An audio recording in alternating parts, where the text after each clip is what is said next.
Inside Story Uganda. Real source of political updates. Nupu byekola byannema okutegeera. Ate nkyogera mutima mulungi nyinza okubanga nze mukyamu. Nenze byannema okutegeera. Oyina abavubuka bojjeeyo. Bolowooza nti trainings wadde bali bali ill-trained oba laze mu nsi n'obalaga ne face zaabwe. Kungu nkutegeeza tutukira mu gw'omunaana okunominatinga ku bwa president.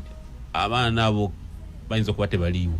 Bonna nga wabalaba bajja kuba tebaliiwo. Nnyonnyole CMI ng'ekutte bya serious. Ku CMI ng'ekutte bya serious ku nsonga bwe zitezeekuusa ku magye. Muganda wange tabasobola kutta mu nnaku 3-4. Tekisoboka. Okay. Nchiddamu Dr. Besigye tabayirangako na mundu ezo na mumbigeni mbu anoonya byakulwanyisa manya kutta president nga bino boogera mbu yali agakuba nyonyi ya president yako omuliro biki ebyo naku Alhamdulillah. Tukwandiza honorable. Kale kungu muganda. Kulika weekend namba okuva twasemba kuba fenna. Amina. Nawe kulika. Wetuli. Wiki tambudde etya? Wiki tambulidde bulungi alhamdulillah. Dr. Besigye yaddamu okulya ku tanalya ne anywa nga bwalya fruits n'okusinga akozesa nnyo juice agenze akuba ku matu. Yes, that was wonderful. Mu ngeri emenya amateeka baamuza mu kooti Nakawa kubanga nakyo kimenya amateeka. Balina kulinda nsala ya habeas corpus ne bamuyimbula buyimbuzi. Tuyina kye tuyita njagala abatulaba tuba twogera wano muba bigogolingeko. Tuyina kye tuyita the Enforcement of Human Rights Act Section 5. Kigamba nti teri mulamuzi yenna n'agenda mu maaso na proceedings zivunaana muntu ng'amaze okutegeera nti eddembe libadde lirinyirirwa. Kakati waliwo kye tuyita judicial notice. Omulamuzi w'Ennakawa magistrate, chief magistrate, she had take judicial notice. It is in her knowledge. It was in her knowledge. Dr. Besigye was being held illegally. So teyayina kukkiriza proceedings ezo genda maaso okujja kwebandisa Dr. Besigye yandibagambye banaye omuntu ono agenda ajjanjabwe. Naye nonetheless erafudde bw'olemala tewevumansi. Dr. Besigye katandise okunywa ng'agenda kuddamu alye. He's a strong man, he's a strong character. Inshallah tujja biyitamu. Good. I have a lot of interest Musongo. The good thing you're here. Chadachi twali wano nga Dr. Besigye aleeteddwa mu kooti zaffe zino eza bulijjo. But bingi ebyekuusaawo bye tugenda okubeera nga tutunulira kubanga yatwalibwa ne Nakawa ne bamugulako emisango gya treason kulya mu nsi lukwe, and some people asking kye kyatuuka ku misango giri. Yayinawo n'ogwa treason omulala nga kalulu ka 2016 akagwa ogujjukira. Ate ogwe yabanguyiza n'abaga kituufu neerayiza. Nalya mu nsi olukwe kutandika okuwulirwa baguddukako buddusi. Bakamukyajinga treason emirundi ng'ena oba 5. Treason. Ne tebagimaliriza. Tujjawo. But also tugenda kukwatako ne ku kye twalabye ababaka ba NRM bali mu kuvuga ekya okuzza okuwolereza ba civilians mu court martial. But also ne kye twalabye ku kitebe kya Nuupu abampi n'abawanvu bayinguddwa security n'abangi ne bayolebwa. Briefly, mwami Munyagwa tandikira okukaluke Kawempe. Yes, sir. Nominations za leero tulaba abavuganya mwina lukunkumulirwa aba candidates. Simanyi whether this serves for the opposition abakyongera kubanyika. Kitiisa si kutenyeka because ndi musajja opposition sala nnyo kunafuya nkambi yange si kutunyika n'ekitiisa. Kawempe nakugamba Kawempe South, Kawempe North ne Kyadondo East. Ezo mu twayiringa ne Dr. Besigye gye twayitanga axis of resistance nga entabiro y'okuwakanya kwa government ye NRM. Kati singa NRM etusinakinga ne twalako ekifo kya Kawempe North, God forbid nekitwalako gajja kuba mawulire si malungi nkubuulira. Eno by-election si by-election zing'endala ze tubadde tubeera nazo, njagala abatulaba bakitegeere. Yetagamu amaanya gonna okufunvubira. Unfortunately tulinamu abacandidates of opposition abalungi abawerako. Yes, actually mbadde nawe ku TV nonzyukiza Kasacha Henry Kasacha. Yes, he's also a fine gentleman. Okay. Botunwe na Lukola is a lawyer, is a seasoned politician, activist, abaddewo mu byonna. Botunulia Mutazindo Sweet Cake is the same, naye abaddewo na fame in the trenches and he has been there. Botunulia Luwemba Luswa Alex, he has been there. Ate ye ya training irwaddala omugenzi ayafa nanyini kifecho. Baadi bazanyira da politics afanagana n'omugenzi Segirinya, bali bazanyira da politics afanagana. So Kawempe nti abantu abo nze mayiware weri singa mubamu kuba bafuna obulwenku 2 olukumi emeka tuba mu trouble.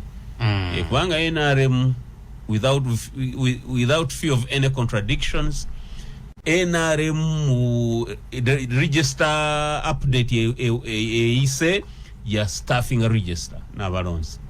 Yes, chidi say public secret Mukawempe teri abantu babiraba.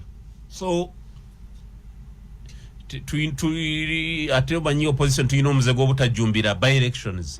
Abalonzi baffe tebatera kujumbira by elections. So abagizi baffe batajumbira by election ye Kawempe kijizo kuba ekibi kusaidia. Okay. Yes, I'm worried na yenga nsubira still NRM chance China ntono. NRM chance in Anton. But you see why do you say that? Yet actually by elections as you say over 10 by elections especially for parliament ne local ne ku district actually local government particularly for center ward district NRM badde wangula. Anti yo mchala Kaladi omulaba nzendi wa Mukawempe Kaladi wajanga independent agenda kubatira obululu bungi nnyo ayinza n'okusinga NRM ali ku ticket. So they are going to divide theirs as well. Bebaina butono na bagenda bugabanyamu. How big is this risk for the opposition losing it? No, it is nkubulira okuluzinga Kawempe, it will be fatal on the side of the opposition. Nkubulira netugeza Katonda, God forbid, Allah tuyambe opposition te losing Kawempe North. But na losing Kawempe North kubana abaka betuyina na dala bana abanupu abadde nga tebakoledde bantu tebakoze echi ne struggle ne kubanga byabanga bibiri ngoyino ku abantu services anokola ne kituyita defiance okulaga nti nachemalira muino you had to contribute towards the bigger struggle.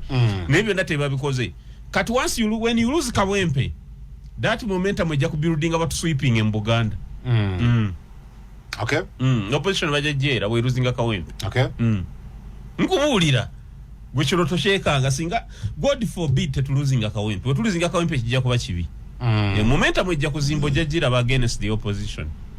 So tuyina okulwana simanyi how but we should pray nti NRM ebiremu n'abo candidates babiri ekyokubiri ne bana opposition wabemu abasukulumako ennyo afuna amaanyi mangi. Okay. Yes, naye obana yenkanankana bana opposition bagala okwenkanankana tuli mu trouble. Muli mu trouble. Njagala tugende ku nsonga endala bwana Bunyagwa. Yes sebo. Is a deployment ne operation ezakoleddwa ku facilities z'ekibiina kya NUP ku lunaku lwokutaano n'olwomukaaga wiiki ewedde ekavule ne Kamoocha. Security yatugambye nti bayina bye bazudde side yawo bye bagenda okwesanga obujulize. I don't know where, but ekibiina kya NUP kigamba nti bano bababye ebintu ebiwererako ddala omuli n'okubeera nti baleseeyo ebyawongo. Byawongo? Yes. Bintia. NUP yagambye nti ab'ebyokwerinda bakoze operation search zino ze bakoze balese ebyawongo mu yafeesi yaabwe. Oyo si propaganda, amagye tegakola ebyo. Abasirikale tebakola ebyo. But mbadde naawe program emu n'omwogezi wa NUP Waiswa Mufumbiro. And you subjected me to undue interrogation gwe ne Waiswa. Mumbuza wachisi joining a NUP rights kola chebyo nembera reserved nga sagala kutataganya mutwe gubaddewo omulala omunene. But njagala kubabulya nze kulwange nga munyagwe ebbanga lyemmaze mu struggle eno na joininga struggle eno nga ndi Makerere mwaka ogusooka mu mwaka gw'2022 ndimazemu emyaka 25. January 2022 na joininga struggle eno NUP byekola byannema okutegeera. Ate nkyogera mutima mulungi nyinza okubanga nze mukyamu naye nze byannema okutegeera.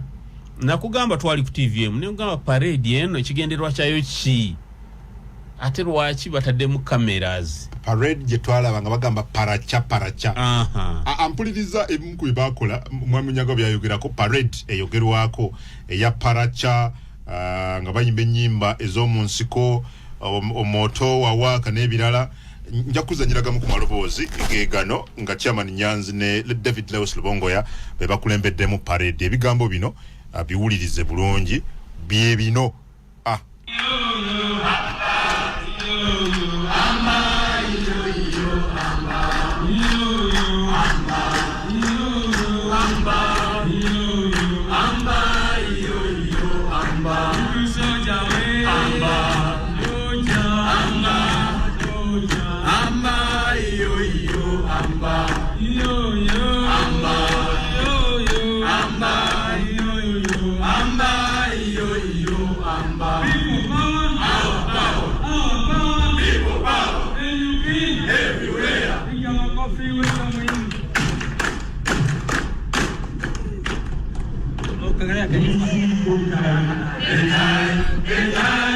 This is the time to sing again.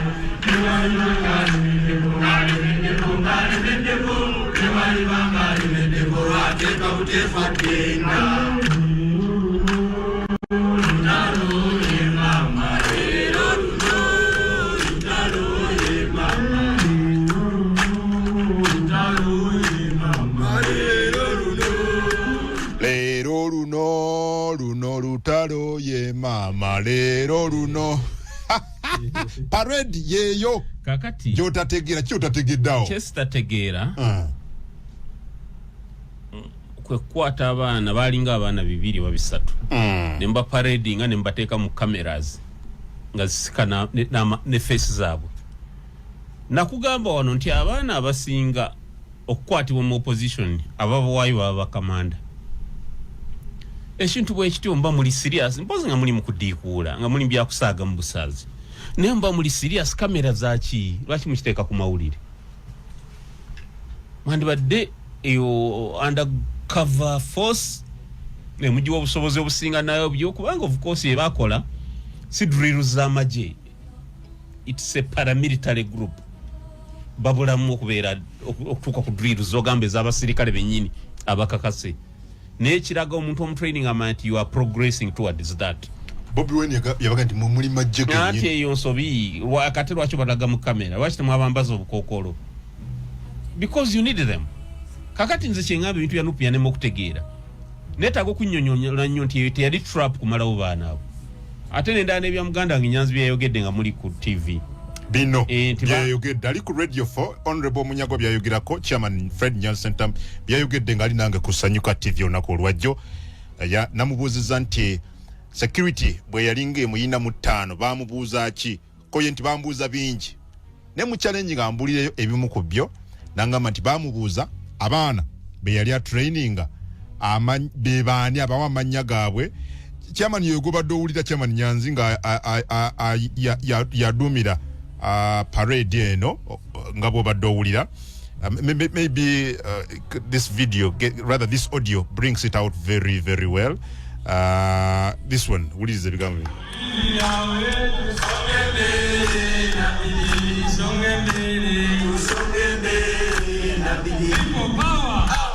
oyo David Lewis Lubongo yanga yaniriza Chairman Nyanzi tusenge mbere nebidi anenga adumira rather Chairman Nyanzi le yambadde ebyeru nga akulembedde ennyimba nga zino yoyo gwowulira kati wano mu luyimba luno but we nabadde naye ku show ku Sanyuka TV Chairman Nyanzi bigambo Honorable Munyagwa byayogera ko Chairman Nyanzi bamutadde ku task naganze security yambuza amanya g'abaana be nabadde traininga nenga muwa olimu kulimu nabadde nzijukira ebigambo bye bibino nganire ku Sanyuka TV jo gambye nti kubimu ku byebakubuuza ye parade je mwayina ku kitebe kya mwene njira g'abantu and I am asking nga bakubuuza ki ku parade eyo bali babuuza abantu abagirimu nti bonna mbogera amanya gaabo paredi kamegere nga bambuza amanya gaabo bonna abalimu tebandaga mukyambwa paredi nga bandaga nga bageza kumbuza abantu bambuza bubuza abantu ki abali nti njogera amanya gaabwe gonna nengezaako okubabulira amanya agalimu nemanyika abatonotono. So aba security wababulira kugamu kumanya Exactly. Didn't you expose them? Why not expose them? Cameras expose. We do expose the things for which you Don't you think you put them to a risk of being arrested as well? Leka nkubulire wakwata mpabudde kunyonyola ekintu kye. Yes. Do you have any issues with that? You see, kati awe sitegerera NUP bye bakola ebigendwa byawe sibitegerera. Oyina abavubuka bojjeeyo bolowooza nti trainings wadde bali bali ill-trained obalaze mu nsi n'obalaga ne face zaabwe. Tokomye ku ekyo bakutte gwe kamanda n'amanya bagakubuuza ogabogedde nti bavuga bamulaga obutambi ono yaani ye gundi ono yaani kati CMI nemuta negaga kyovala yamalayo n'obudde butono negaga kati gwe genda tukyana kye tukwetaaza byonna obituwadde. Kungu nkutegeeza tutukira mu gw'omunaana okunominatinga ku president abaana abo bayinza okuba tebaliiwo bonna nga babalaba bajja kuba tebaliiwo. Kakati Nyanzi yakoze kibi nnyo Nyanzi yakugamba nti ye ebintu byabikola mu lwatu yagambye NUP tetuli bayeekera tetuli bayayi tetuli ba kakati oyo we do our things in the open. Kakati onene kamwe ekitiibwa chairman Nyanzi muleke sijja mugamba kigambo kinene bakyali mukyatategeera ebibi kibyagamba tetukola mu lwatu ffe tulina kitukweka ekyokwagala okutwala obuyinza pozi nga bali ku birala naye babeera serious nga baagala kujjako mu 7 ne gavumenti ye abaana bakyatambula nabo bensaasidde karakita eyo lwaki tebabambaza obukookolo osobola okubambaza obukookolo n'okola byoyagala you show force if it is a show of force n'obalaga tibanaye naffe tutandise naye eggwanga lyonna mutandike naye ate n'obatwalira face nga ziri beya kamanda ne bakwata n'ogamba naye temunkubako muleke mbabawe ono yakulira akabinja kanono kati abo nsi yemu ayinza obaleka waawo abaana tebayinza kusigala. I'm telling you nakugamba kungu abaana bonna be bakutte ne babula ne bafa mu chain y'okubakwata mu bamu kamanda gwalabye saakigamba wano kyogera wano kungu eno struggle tugibaddemu nze kyobola sikyamuka bana Uganda mwene ne mukyamuka nze nyinza obutakyamuka ku kintu n'ensirika because mbirabye that is a boob trap tulina kituyita boob trap okimanyi abalwanyi balina kituyita boob trap bayinza okutega nga bomu muno mwonna bwe bati mu kisenge muno mwe tuli kati ne babagoba nga babajja eri naye ng'ekkubo lye babalekerawo lye libaddusa libatwala mu ofiisi zammwe ate nga mujje muddukira mulowooza nti eno tuli waffe kumbe mwena gye mugenda okusaanirawo. I'm telling you muli kijjukira bakamanda ba NUP abamu waliwo bakola nga tebiri mu order wabula nga bigenda kusaanyawo baana ate ku nafu ya struggle wano mu Buganda. Oba Nyanzi ali being honest? Nyanzi ali honest. Kati Rubongo ya is trained. Teyamanyi kino ekintu kya bulabe okulaga face z'abaana bano. Negwe kungu bana abasajja you see ne oba camouflage kakodyo ka kirwanyi sika butitizi what is camouflage kivunuli abatuuliriza kye kiriwa camouflage ngabona ogamba nti omuntu okwekyusa ngabo ne abasirikale olumbe kwekana yambala kokolo n'ateekako walabye kooti yabesije nga balina bana aba SFC bali savuka abambadde obukokolo. Yes abavuka badde balina orders ezitta kuba basatu then obuze kamanda ye order SFC bijowa ayi kungu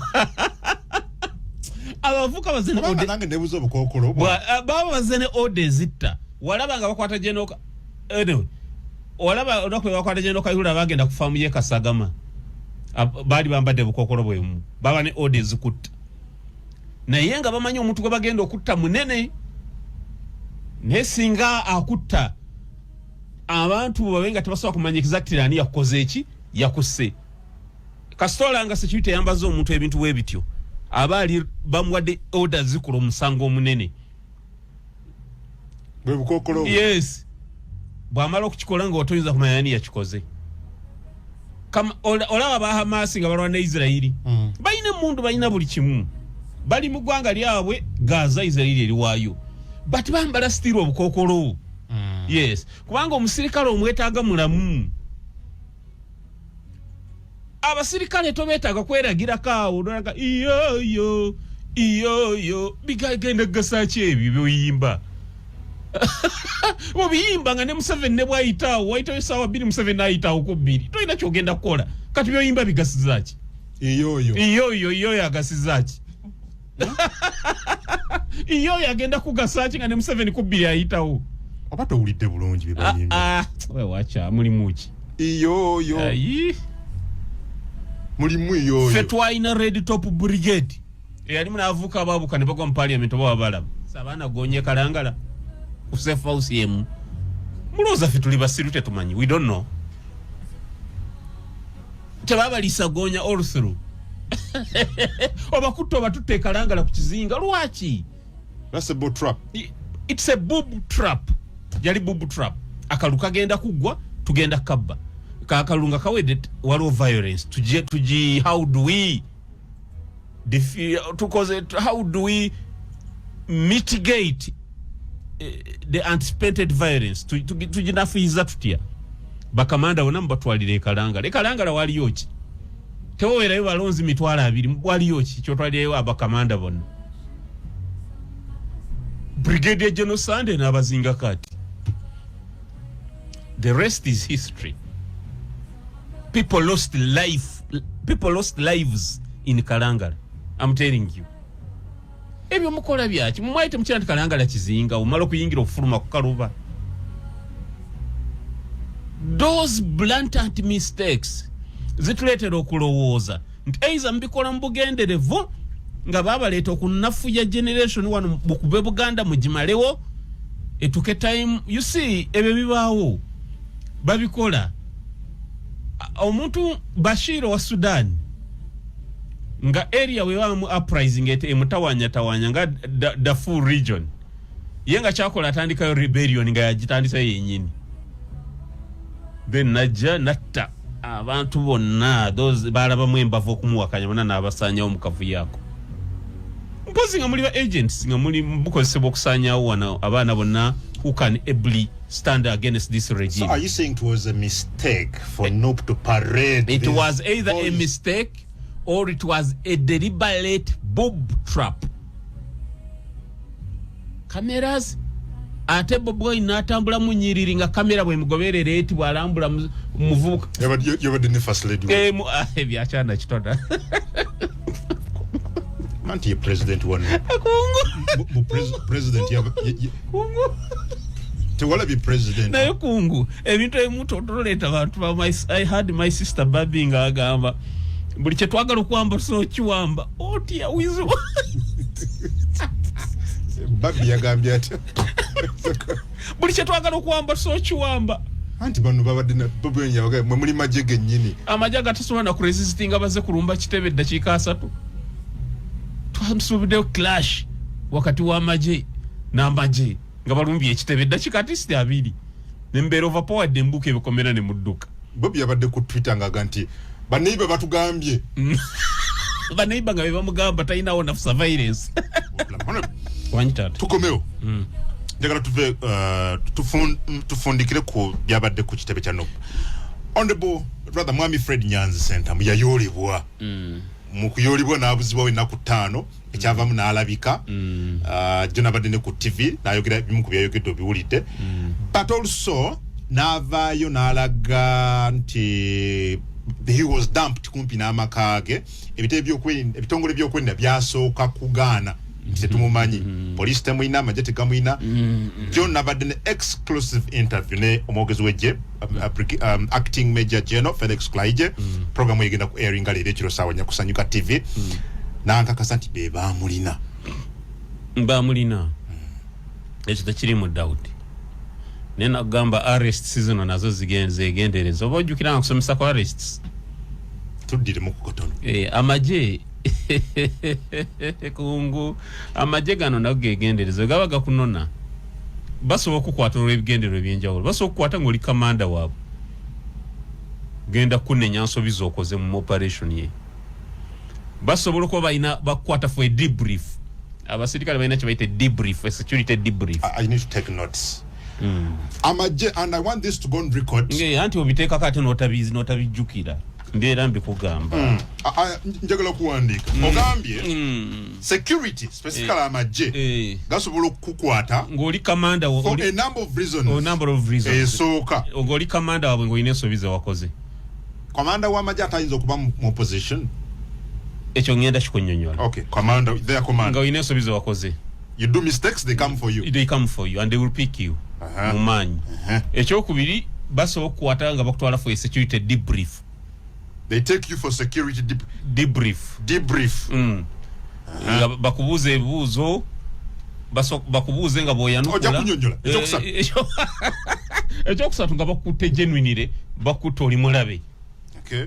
Zensonga esatu. Tugende mu kwemu esooka esembyeyo bayinza okukwata ebyaddala tebakwetaaga eyemu. Yes. Okay. N'otuukayo n'ocooperating nga buli kye bakubuuza okibawa buwi nga nyanzi bwe yakoze bana abaana ani yabasombye igundi ani yabatraining ebyo amanya gaabwe asula bakuvuga ennaku bbiri n'obalaga ne basula wonna ate babakyakwetaaza kibakuwa n'ekyayi n'onywa oba mu omusujja bakutwala ne bakujjanjala ne mu ddwaliro lyabwe tofiira mu ngalo zaakwa oli muntu mulungi nera ne bakutta ne bakulira ne bakusuula awo ne bagenda. Ekyo kisoboka ku chairman Nyanzi sinza bye nalabye ayogera. Namba 2 nakugamba amaje tegakwata mbega waagwo ne gamujja mu saturation wiche emo banakunya nga gamututete mumanyi mujja kumweraliikirira abatakyakola bwa mbega bwe bwadda mba mujja mutya yabulirawa kuva enaku zonna zonna abadde yabula kyegakola bajja ne bakwata ne bakuba n'amasasi baba ne gaaka ne mga fugundi bakamanda gundi bamututte ne bamutwala eri ne bamubuuza ne mugazi n'okola nsobi no Tereza mbino bino Tereza ne bamuzza ate bwadda addanga muzira ne muyimba n'ennyimba za tulyambala enguli oba bitegedde byenkugamba kulabo kanula amaaso amaje gasobola okunaze n'abalina abaana babayitanga bakikankane nga bayinza okukwata omwana ogayi naye oyo omwana gwe twateeka ku boda empereerwe nga yakulira awo bamutegedde batya ate yabadde tagenda na mu kamera kumbe yafuuka waabwe bamuarestinga ne bamutwala waliwo bakwata bakikankane ne babatwala ne tweraliikirira mukyala w'omukamanda omunankubiranga bba wange bamubuzaawo ne tubeera ku baana bababuzaawo bagenda okulira twaddamu okulanga bakumba mu maaso ga president kati basobola omubuzaawo ne bamutwala naye ng'ekimutwaziza either kumuwa biragiro oba kumunenya oba kumwongera training oba kubaawo information mwezi ennaku ne bamuvuga nga balaga buli kamanda waasula onawawano uno kubanga chairman yankanze nnyo kye yagambye mbona amanya bagamba mbuza nengoogera how can you do that kasita weeteeka mu buvunaanyizibwa obukulira amaje ejje bwe lityo olina okuba nga oli ready okufolwa abaana abo.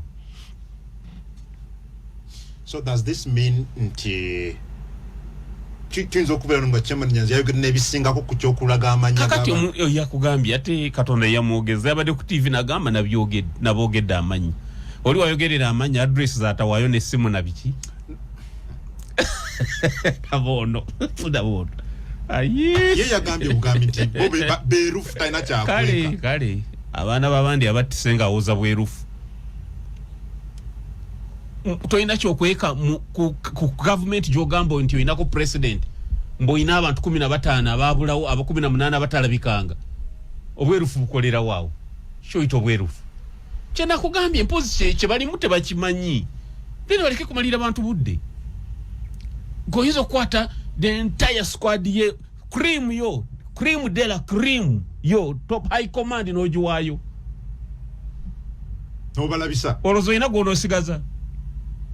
so they will crush some of them bajja kubatta be banaalabamu amakulu abamu babasibe be banaalabamu amakulu nga babeetaaga babawe ssente ate bafuuke babulabe eri opposition ababye nnyo ebyo byonna bijja kubaawo ojja kusanga ng'omwana abakola ebikwekweto ate bawovulu so ebyo byonna bijja kusoboka so kweyo ensonga yennyini nga tunagenda ku security kuwa debrief nti omuntu mubeera naye mu opposition naye nga mukozi w'abali ddala exactly bwe balanga lwe kitagenze bulungi bamunona ate bamunona n'amaanyi basigale nga bakulowesa nti bamukutte ebyaddala naye nga tebamukutte so bw'atuuka eri of course bye bya bulijjo nywa cyayi kola ki naye kyali obadde wava ku script obadde tokyakola bwoti nga abawala naye bigamuli gabawadde nebadda mu mboozi tugende ku debrief waliwo material facts and material particulars security zebeereyo nga nayo ekubaganya omutwalo ekibalemye okuzuula kino oba kino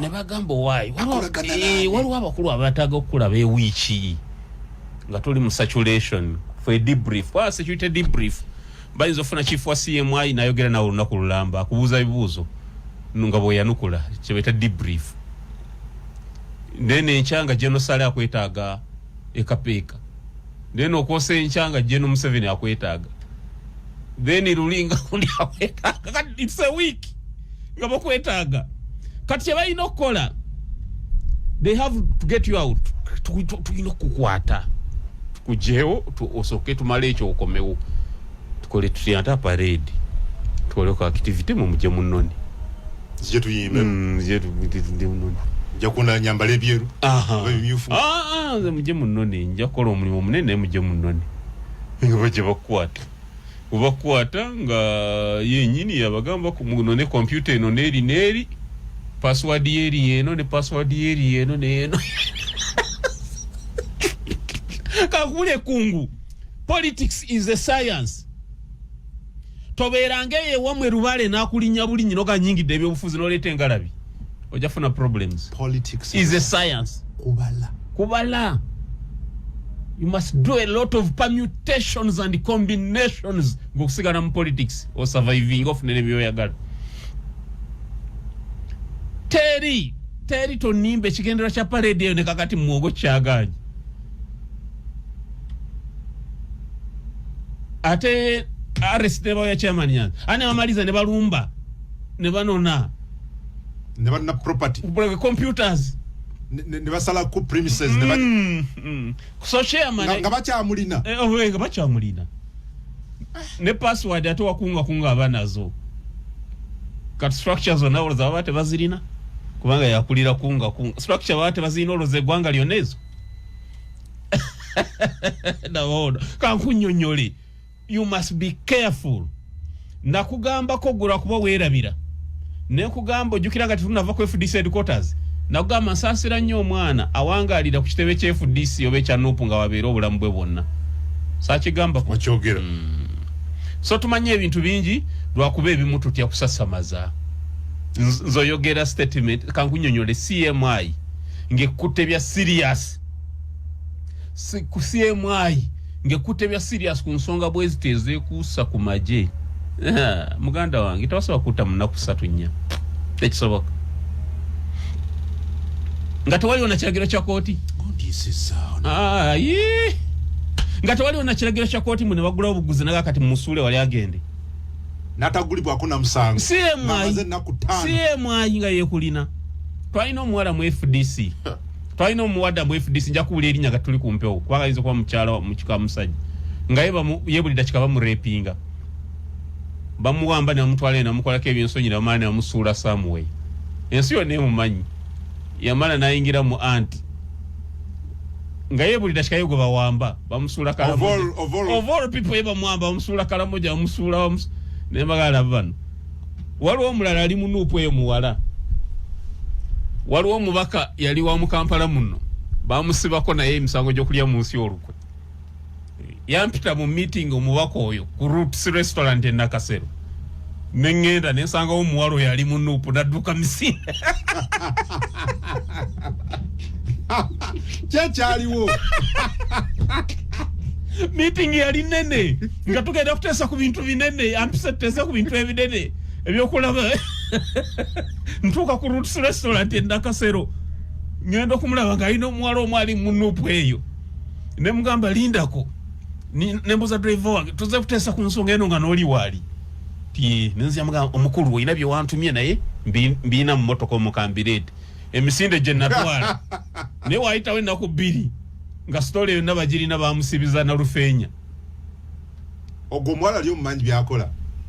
Muganda wange nagamba opposition mu Nuupu awo besimanyi bali babiri. Katana ne Rubongo yasikola nkonabo. Abamutwalina mu DP abo amutwaliwa Katana ne Rubongo yabesimanyi. Nzaga aligamba nti simumanyi. Mugamba kubire simu agambye nti munyagwa tomanyi. Awo nayo oyita high commander beyita ba general. Omwaga mentu simumanyi. Wadduka misinde. Nadduka misinde waayita wena kubiri ne bamukwata. Singane walugenderamu. Ona lewo sijja kugamba wa Mukampala mukwata. Ala musibiza na Rufeenya. Ebintu labye ebintu wano. Disi zole bintu yotansiriwaza. Nera nsasira abaana. But buli kimu Katonda abane kye yamutekera. Omanyi obuzira bagamba mpulirize no statement nkulu. Obuzira n'obusiru bitambula biti. Anjiseva. Obuzira n'obusiru bitambulira wamu. Obuzira. N'obusiru bitambula bwe biti. Okikwataganya cyane. Abazira abasinga baba basiru mu butonde bwabwe. Bamugamba wali waliwo empologoma naganja kuyitawo. Bayitawo neta muliyanga asanze yeba senafuka muzire kyanjo ngambo yayita ne mu nyumba y'empologoma oyo. Empologoma eri abuli omu nayo yayitawo. Muzira. Kumbe musiru. You don't know that. So go watu swada kufumitiza romanya nayo no kamanda byantuma bino kigenderwa kye kibirimu for sure nzo ngama tuwejemu akatengo. Listen. Twagoba akatengo. Ate twagoba akatengo gwe kamanda bakutte amanya gonoga waddeyo. Akosikatengo. Kamanda yabadde mu akatengo. Ati bungama ati bankutte n'empaya manyaga bana. You can't do that. Kino kikubulira kungu. There are things ne bonkwata CMI muulire nga bakingambye ne bonkwata no boli ntema ko mutwe nga sijja bikugamba.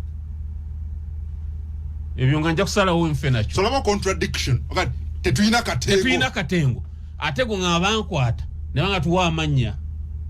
Nenga wayi yakoma kumanya akakasa. CMI izo ga kale tuwadde amanya genda. What are the possibilities ebinzo kubanga byakola? Tomulabanga muko bakuvuga.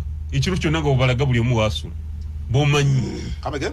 Bakuvuga nga bwalaga buli omu wasula. Amanya goba wadde. Nyine motoka omu kayonja mwogera PA wanita kati yali mu FDC bamwita Nkaya Rajab. Na ine motoka ya Pajero. Nangamba jinguze nemga munaita toweteka motoka zembadde ngolo tuli mu FOC kuta omuliro. Na jinguze nawe bro. Nemga njaji kuwana ku raisi mpayo bwika simo najitwala. Munaku 2 najitwala okudigida. Bamukwata sawa munano gwekiro bampe emigo. Ngabaloza okubamanya. Abambuza munyagwaliwa. Kumbe tamanyi bulijjo bagigobere. Namwe motoka zange zireke. Nze motoka njivuga myezi 3 nenjeso nyuwa. Bireke byange toja. Najinguze ninjimu. Ndiyo. Kumbe tamanyize sigena mu mazina. Ekiro nagena mu Anjenoa. Oh, jo mubuze Kaya Rajab. Aya kigwapo. Ojo mukyaze wana akubulire. Bamukuba omugongo yakujanja bire myezi 6. Ekiro ekyo ndabe simu enkubira. Saji kuwata nembu. Kumbe bamuyina bamuvuga. Kumbe bamuvuga banonyaze. Yangamba bamuvuga gatamanje nasuze. Honorable. Njagala nga sina kutwala Rwanda Dr. Kizza Besigye kyaddachi yalabise mu court. But the bigger question here are 2 things. One, kyaddachi called off the hunger strike. Yes. Ekyabadde kiralikiriza nnyo mu abawagizi be. Ekyokubiri ekyewunyisiza abantu kyakubeera nga ensonga za okubasanga n'emmundu e Nairobi nga bwe gwali mu kusooka byakomawa.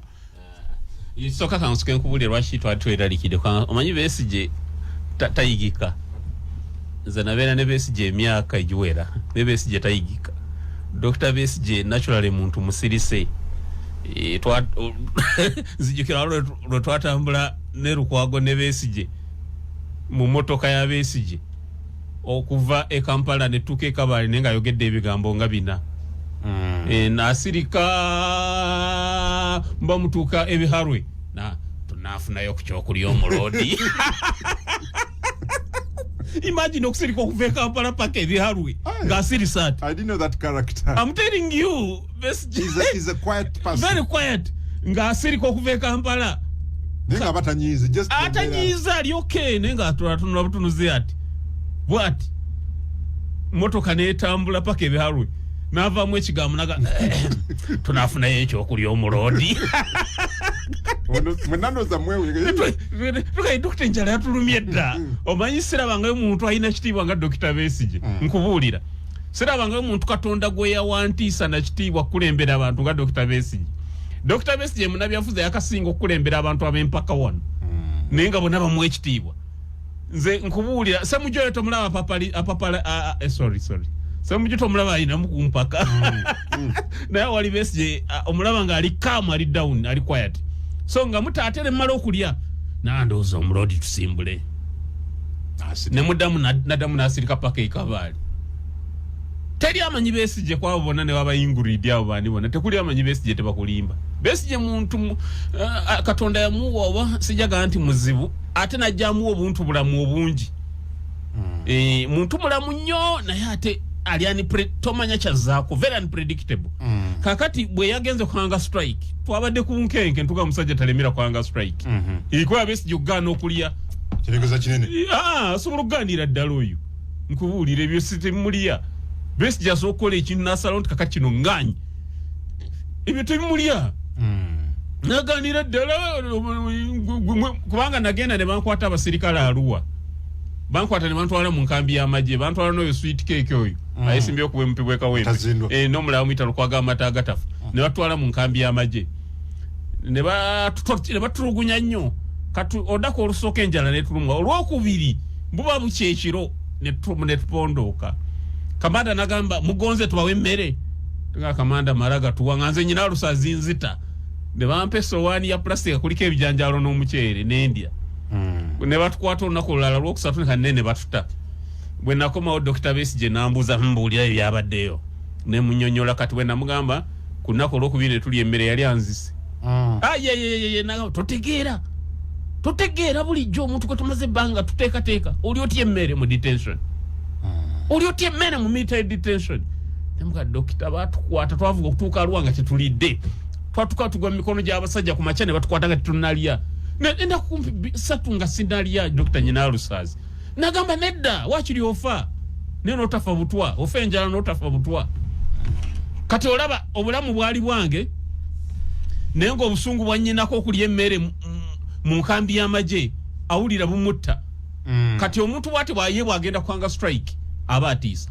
So but ekyesanyu Dr. Besigye hanga strike yagivuddeko. Bino ebisigale tujja bibatolinga mukulukunga. Okay. Nchiddamu Dr. Besigye tabayirangako na mundu ezo na mumbigeni mbu anoonya byakulwanyisa manya kutta president nga bino boogera mbu yali agakuba nyonyi ya president yako omuliro biki ebyo nakumuwaayiriza. Naye wano china kye tuyita enfuga y'amateeka mpozi president Museveni nga anasiba Besigye mu ngeri yonna gy'ayagala oba n'amutta businga bw'ayagadde. Naye mu mateeka tebajja kuyitawo. Okay. Kubanga bibogera byonna these are mere allegations, baseless allegations. Yali ebyo biboloboozi bya AI ebyo mbu yali agula drone ate president bitya. Mbu yali agula drones ate president ate Museveni. Nsongeri mu court tujja kulinda. Tetujja kugendayo naye kyengunyo tujja kuyita waawo. Naye nsinjaga kutegeeza baloya ba Dr. Besigye basiniyo ku nsi. Okay. Tebandikiriza trial okutandika. Bakuleki. Bajiwakanye nga bayita mu Enforcement of Human Rights Act. Yes. Nagambye teeka liwaliwulire the Enforcement of Human Rights Act. Eriafuluma mwaka gwe 2019. Ligamba omulamuzi yenna kasitana ategeezebwa ti omusiba amuli mu maaso eddembe lirize lirinnyirirwa emisango egyo ginaakomanga awo. Okay. Bagirwanyise tebakkiriza trial okutandika kubanga obulamu bwa Dr. Besigye buli mu mateeka. Good. Wabale nnyo akadde katwala njagala tugendeko just briefly awe nyini abaka ba NRM bagala kuza kya kuwezesa balina ennongoso ze baleeta bagala ba civilian bagende mu court martial again. And yet when I was with you ku TV waga kino te kimenya mateeka kubanga Supreme Court bwesala webekoze teeka. You see, one, simanyi babaka benare mkiche bagaza court martial eberewo.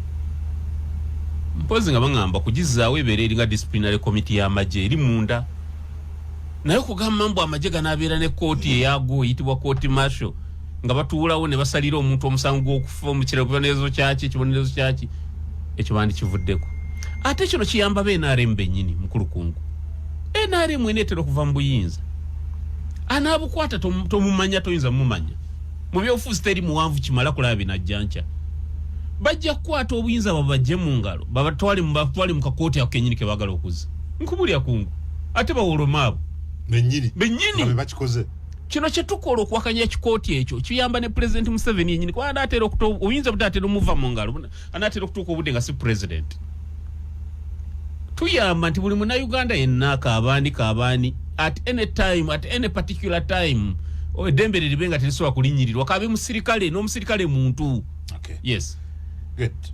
Maybe finally, ate obutambi buno obulikinga bwendaba ng'ogyeko oba Dr. Kizza Besigye nalibikaawo Chris Magezi omumanyi ne relationship ye ne CDF naye yavuddeyo n'abaako akatambi kaata nti yabadde communication wakati wa Lord Mayor ne mawulire. Of course naye omanyi kati essimu zaffe baziwuliriza kati nakendaba wano mwesigwa Frank omumanyi naye ali so close never peer you alaga on a leaked phone conversation between Bobby Wine and his side chick Tauba nebirala kali bakatadde ku esimba ziwuliriza ateze kakubulye Mr. Kungu nze sikyakala nze sigenda muloki abakulu esimba ziwuliriza bakusangayo ne bakuttirayo ne bafuna werodi yawo n'agamba munyagwa namugamba ave girlfriend wange n'agaana jukira ofudde n'omuwala afudde abesimu baziwuliriza nze nerabye njogera ku simu manya ndewo banabyogera sifaayo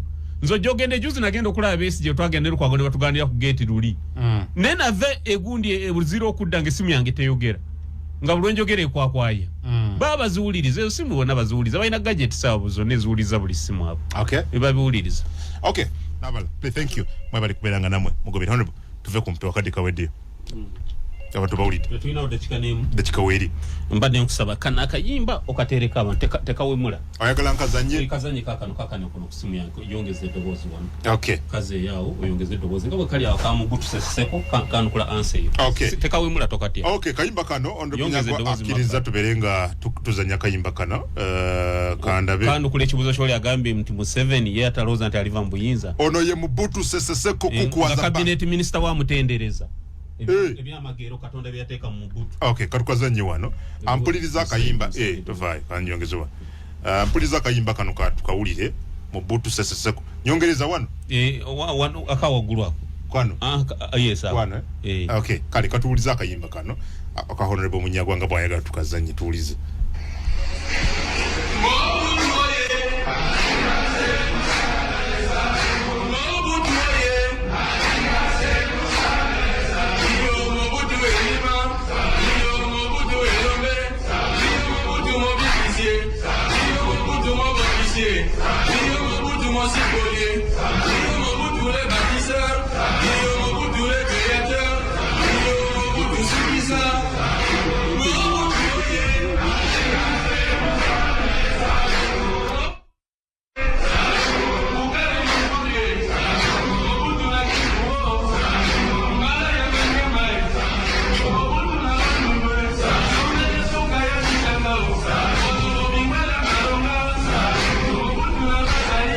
Chechi chigera maso yali cabinet minister wa security ya Mobutu nga ayogera cabinet meeting yatuula naga mukama wange katusoke tukutenderezeemu nga Mobutu alinye ku ddiba lyengo omuntu bwalwombuyinza bwabawulira nanka Mobutu oye kanako mutendeza nti Mobutu yatonyesa enkuba Mobutu yabaza emmere Mobutu yazaza yamezaba wale amabere Mobutu nga amutendereza Mobutu nga ali awo tamwenya Ineba nga bakubenga alobona bakabinet minister katena ali muwetuse. Abantu babbire nnyo munakyemalira batuuka ne bamulaba ng'omwana wa Katonda. Fawasira mutugamba Allah tazaala. Naye kati abasajja be NRM Museveni omulanga mwana wa Katonda. Naye Museveni alwadde ekirwadde kye bayita hubris syndrome. Chechi. Ge malala agakumeranga owangudde ono n'owangula ono n'owangula ono.